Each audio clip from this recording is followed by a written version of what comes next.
I think that I seriously doubt whether she has done justice to the subject that she has taken up on herself. Think of Omar Khalid's or Hadiya, or these are some, manifestations of some deep structural maladies. I think that we have to reflect upon. We have to. What are the sociological reasons for these kinds of manifestations?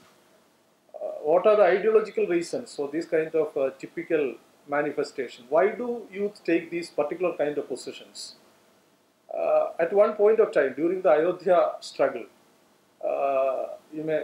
perhaps you may remember the mother Kotari. There were two young Karsevaks. Their name were Kotari brothers, and their mother is known as valorized by the Sangh Parivar, the mother of Kotari brothers.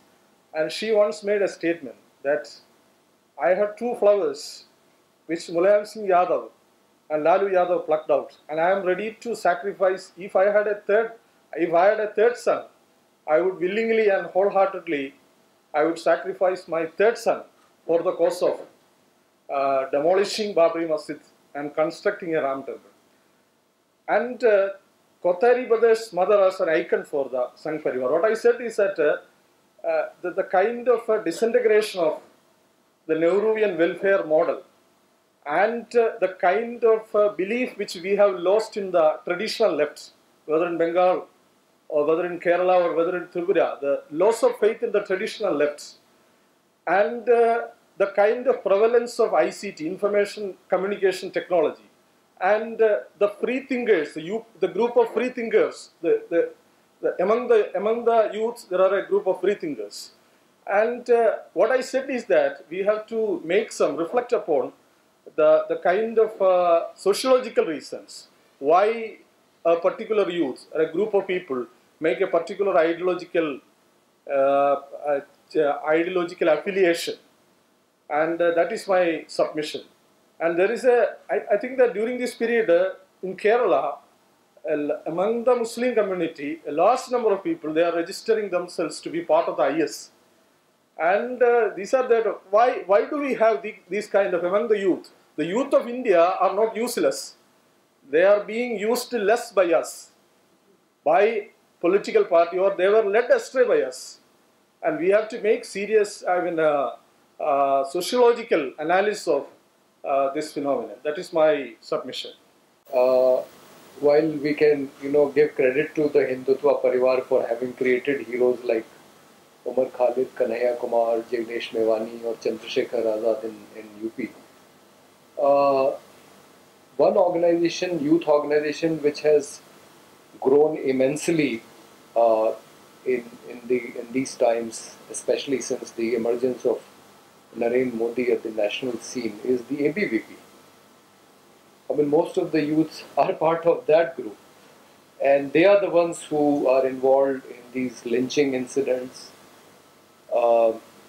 blackening the faces of progressive, intellectuals, or killing of 4 intellectuals southward of Maharashtra, and all these lumpen element which have joined these youth organizations.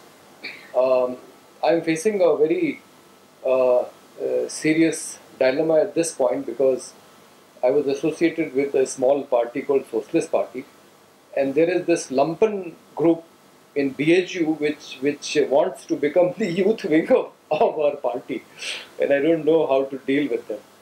So what do you do with this section of youth who is involved in the kind of incidents which are not which don't go along with a democratic and a civilized society? I'm sorry, I couldn't. I joined the discussion a bit later, probably when the discussions on Rohit Vimla was going on. I would like to there isn't much to add, but I would like to bring to your notice. There is a very interesting book that I recently read. It's a book named Badalta Gaon, Badalta Dehat. It's the first book, Oxford Hindi sociological monograph by Satyendra Kumar, who is working in Western UP. it's a very interesting book. If any of you are involved in publishing in Kerala, like one should try to bring a translation of that book.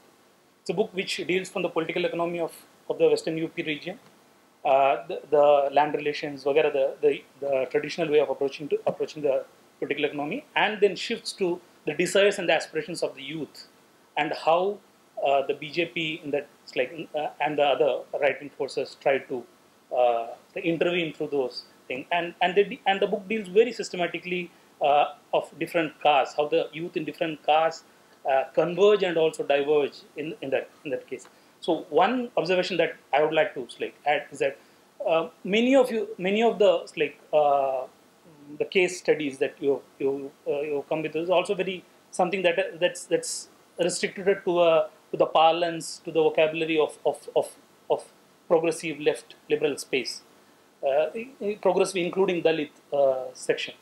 The larger youths, which through books like this and through my own small research, this flux in not being in any of the moral space, the earlier moral space, or not in the new moral space, and this continuous tension that goes in understanding which is right and which is wrong. It's an unsettling phase for the entire country itself. So, for example, the how new religious festivals become for youngsters, not just place for piety, but rather goes for some hoodlum activities or for recognition, kanvariyas, for example, in North India.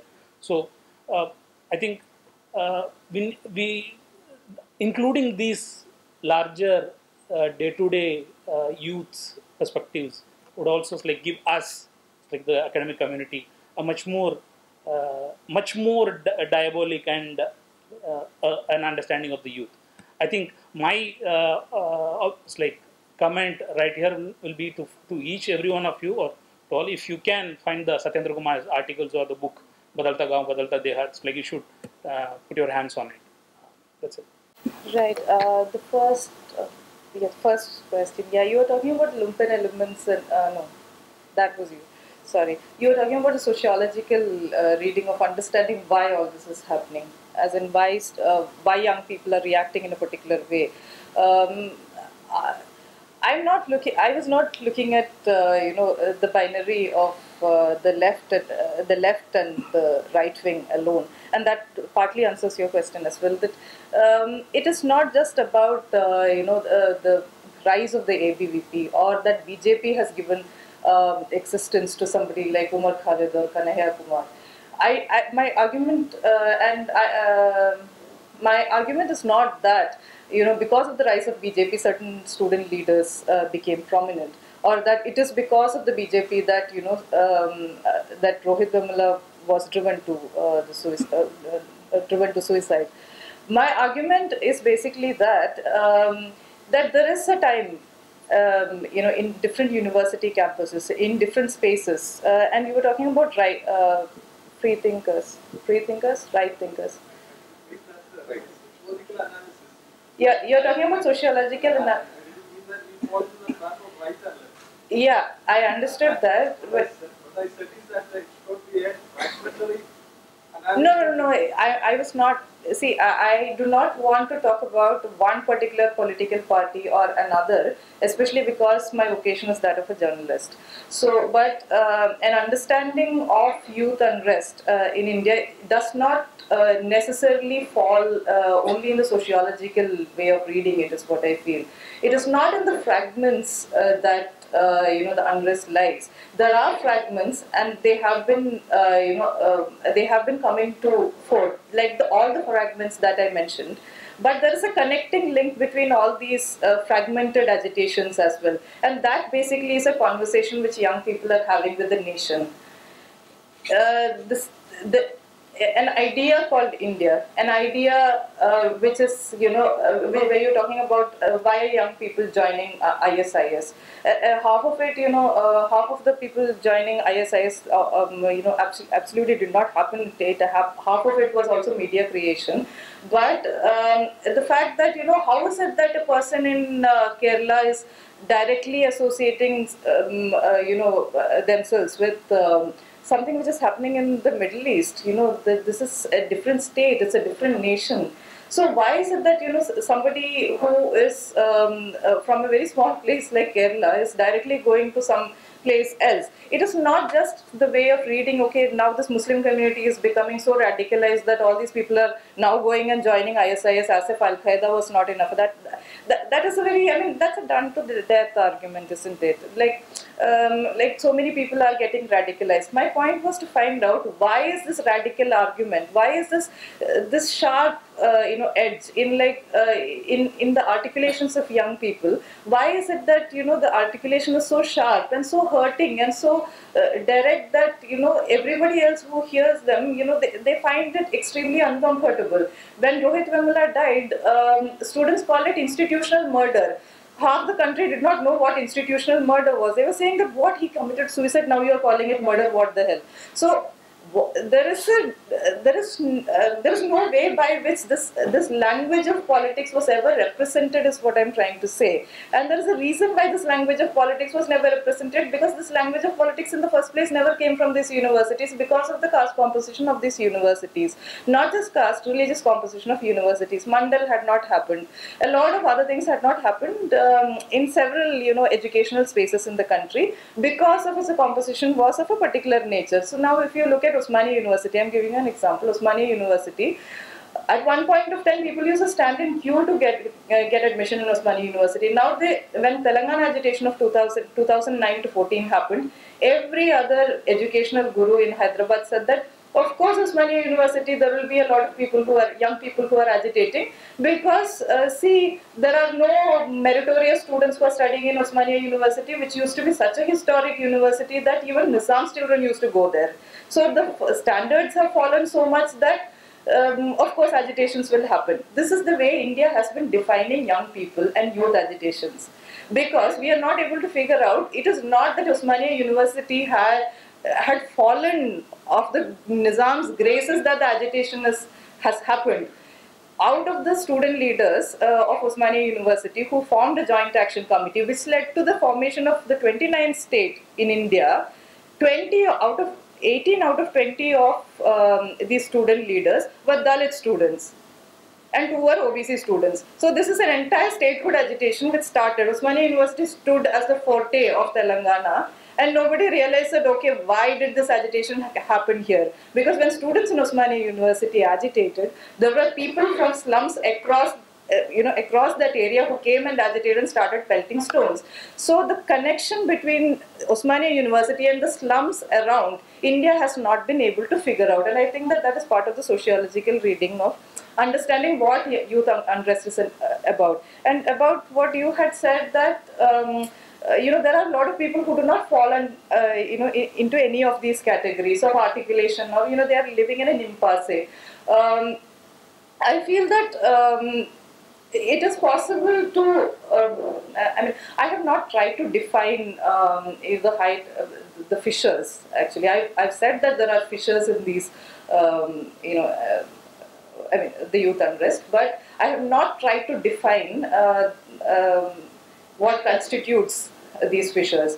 So I feel that the impasse, like if we were to look at a place like Kashmir, which is always on the boil, there are people who were. When I went there, I had seen people who were stitching an independent flag for Kashmir.